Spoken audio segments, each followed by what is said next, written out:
Hi guys, welcome to our channel Yasmita lover official.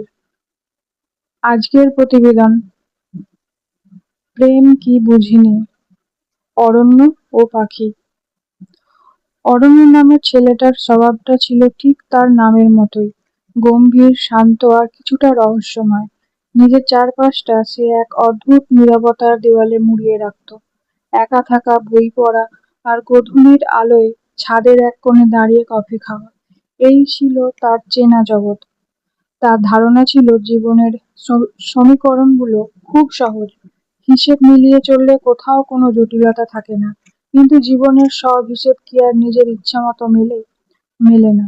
অরণ্য সেই সাজানো হিসেব নিকেশের শান্ত জীবনে একদিন ঝড়ের বেগে ধেয়ে এলো এক ঝলক পূবালি হাওয়া। তার নাম পাখি। পাখি ছিল অরণ্যের একেবারে বিপরীত, চঞ্চল, ছটপটে আর প্রাণ শক্তিতে ভরপুর। হাসলে মনে হতো যেন পুরো ঘরে আলো ছড়িয়ে পড়েছে। কথা বলতে শুরু করলে থামার কোনো লক্ষণ থাকতো না। অরণ্যর শান্ত ও একাকী হোস্টেল জীবনের ঠিক পাশের ফ্ল্যাটেই একদিন সপরিবারে এসে উঠল পাখি।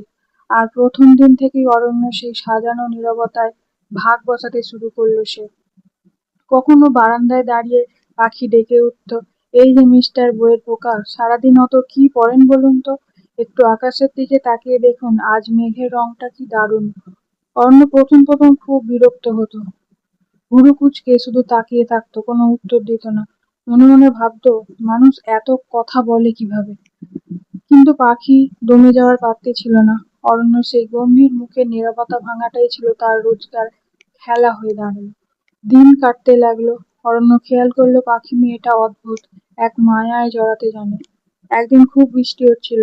অরণ্য বারান্দায় দাঁড়িয়ে দেখছিল বৃষ্টির ফোঁটাগুলো কিভাবে গাছের পাতায় আছড়ে পড়ছে। হঠাৎ পাশের বারান্দা থেকে পাখি একটা কাঁচের বাটি এগিয়ে দিল, বাটি ভর্তি গরম গরম খিচুড়ি আর বেগুন ভাজা। পাখি হেসে বলল, বৃষ্টির দিনে গম্ভীর হয়ে থাকতে নেই অরণ্যদা, এই নিন, মা বানিয়েছে, খেয়ে দেখুন, মন ভালো হয়ে যাবে। অরণ্য সেদিন প্রথম পাখির দেওয়া খাবার ফিরিয়ে দিতে পারল না। প্রথমবার সে পাখির চোখের দিকে তাকিয়ে একটু মৃদু হাসি দিল। সেই হাসিতে কোনো কৃত্রিমতা ছিল না। ব্যাস, সেখান থেকেই শুরু।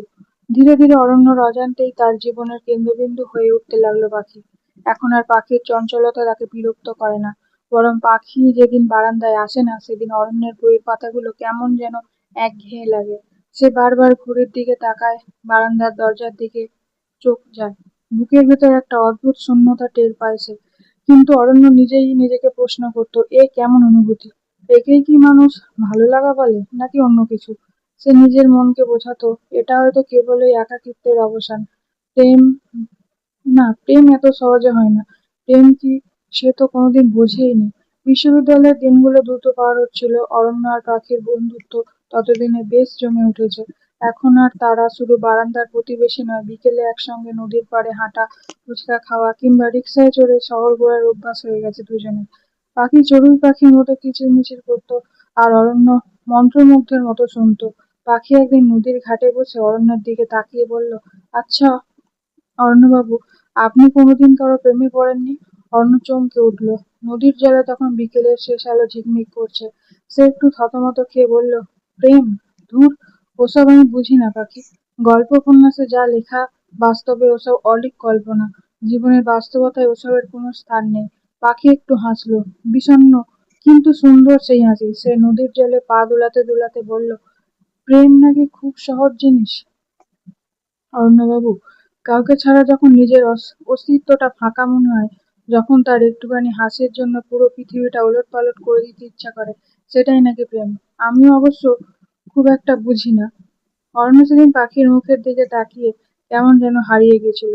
তার মনে হচ্ছিল পাখির এই কথাগুলোর মধ্যেই কোথাও একটা সত্যি লুকিয়ে আছে, যা সে নিজের ভেতরেও অনুভব করে।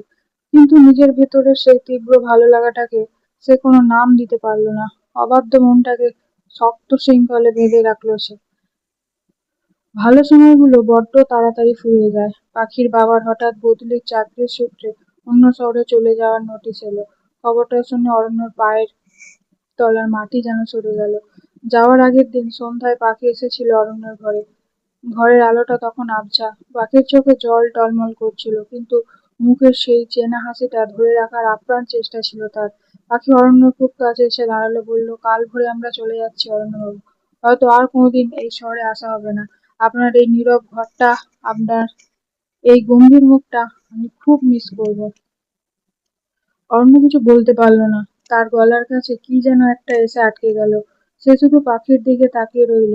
পাখি অরণ্যের হাতটা আলতো করে ছুঁয়ে বলল, একটা কথা জিজ্ঞেস করবো? সত্যি করে উত্তর দেবেন? বলো। অরণ্যর গলা কাঁপছিল। আপনি কি আমাকে একটুও নিজের মনে করেননি? আপনার এই অরণ্যে কি একটা ছোট্ট পাখির থাকার কোনো জায়গা ছিল না? পাখির গলার স্বর বুঝে এলো। অরণ্য ভীষণ ইচ্ছে করছিল পাখিকে শক্ত করে জড়িয়ে ধরে বলতে, তুমি ছাড়া আমার এই অরণ্য তো মরুভূমি পাখি, তুমিই তো আমার বেঁচে থাকার আলো। কিন্তু এক অদ্ভুত অহংকার, এক অদ্ভুত দ্বিধা আর প্রেম কি তা না বোঝার অক্ষমতা তাকে স্তব্ধ করে রাখলো। সে কেবল একটা দীর্ঘশ্বাস ফেলে বলল, তুমি খুব ভালো মেয়ে পাখি। জীবনের নতুন অধ্যায়ের জন্য অনেক শুভেচ্ছা। পাখি আর এক মুহূর্ত দাঁড়ালো না। চোখের জলটা লুকিয়ে সে দ্রুত ঘর থেকে বেরিয়ে গেল। অরণ্যর ঘরের দরজাটা বন্ধ হওয়ার শব্দে যেন তার বুকের ভেতরের একটা অংশ ভেঙে চুরমার হয়ে গেল। পাখিরা চলে যাওয়ার পর দিনগুলো আর আগের মতো রইল না। অরণ্যের সেই চেনা শান্ত ঘরটা এখন যেন তাকে গিলতে আসে। বারান্দায় দাঁড়ালে পাশের শূন্য বারান্দাটা তার দিকে উপহাসের দৃষ্টিতে তাকিয়ে থাকে। সে বই পড়তে বসে, কিন্তু পাতার অক্ষরে অক্ষরে শুধু পাখির সেই মায়াবী মুখটাই ভেসে ওঠে। কফির কাপে চুমুক দিলে মনে হয় স্বাদহীন। বিকেলে নদীর পাড়ে গেলে বাতাসের শব্দেও সে পাখির গলার আওয়াজ শুনতে পায়। অরণ্য এখন আর একা থাকতে পারে না। একা থাকলেই এক তীব্র কষ্ট তার বুকটাকে দুমড়ে মুচড়ে দেয়। রাতের পর রাত সে ঘুমোতে পারে না, ছটফট করে ছাদের এক কোণে দাঁড়িয়ে আকাশের দিকে তাকিয়ে থাকে। একদিন গভীর রাতে আয়নার সামনে দাঁড়িয়ে অরণ্য নিজের ক্লান্ত চোখের নিচে কালি পড়া মুখের দিকে তাকালো। হঠাৎ তার মনে পড়ে গেল সেই নদীর ঘাটে বসে পাখির বলা কথাগুলো।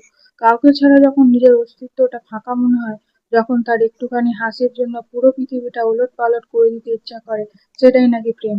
অরণ্য দু চোখ বেয়ে অবিরল ধারায় জল নেমে এলো। সে দুটো কেঁদে উঠল। এতদিনে সে বুঝতে পারলো সে আসলে কি হারিয়েছে। যাকে সে কেবলই ভালো লাগা বা বন্ধুত্ব ভেবে এড়িয়ে গেছে, তা আসলে ছিল এক গভীর নিঃশর্ত ভালোবাসা। সেদিন আয়নার সামনে দাঁড়িয়ে অরণ্য একা একাই ফিসফিস করে বলল, আমি তো কোনোদিন প্রেম কি বুঝিনি পাখি। তাই তো বুক চেড়ে আসা ভালোবাসাটাকেও শুধু একাকিত্ব ভেবে ভুল করেছি। তুমি যখন পাশে ছিলে তখন বুঝিনি। আর আজ যখন তুমি নেই, তখন এই তীব্র শূন্যতাই আমাকে বুঝিয়ে দিচ্ছে আমি তোমার প্রেমে পড়েছিলাম, বড্ড বেশি প্রেমে পড়েছিলাম। অরণ্যের সেই গভীর নীরব অরণ্যে আজ বসন্তের হাওয়া নেই, কেবলই রয়ে গেছে এক নাম না জানা পাখির চলে যাওয়ার পর এক বুক হাহাকার আর দেরিতেছে না এক অদ্ভুত প্রেমের গল্প। ধন্যবাদ। অবশ্যই কমেন্ট করে জানাবেন আপনাদের গল্পটা কেমন লাগলো।